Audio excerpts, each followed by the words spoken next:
Hi mga ka-edits! So ngayon naman ay tuturuan ko kayo kung paano mag-remove ng background sa isang picture.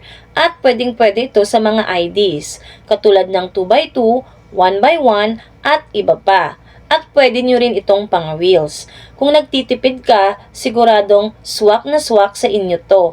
Pwedeng-pwede nyo itong gamitin. Kaya, sundan nyo ako sa aking video. Una, i-open natin yung CapCut na app at i-tap natin itong All Tools. Dito sa All Tools tayo. Tapos, hanapin natin ang Product Photos. So, tap natin ang Product Photos. Tapos, hanap tayo ng picture na gusto natin na i-edit. Or, yung pang ID, pwede rin. Pwede rin siya whole body, pwede siya half body. Depende sa inyo. Sa akin, ito na lang yung pipiliin ko as sample dito sa ating edit. Kapag na-add na ang picture, tap lang natin itong remove background. At hintayin lang natin na totally remove yung background ng picture. At ayan na siya.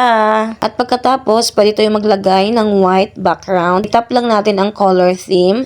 Tapos, itap natin yung color white. Kung gusto nyo ng ibang colors ay pwede din naman. At ayan na ang ating picture. Tapos, i-drag lang natin siya konti pababa para masakto siya sa ilalim na edge niya. At pwede na natin itong i-export. Automatic save na yan sa ating gallery. At meron ka ng pang ID.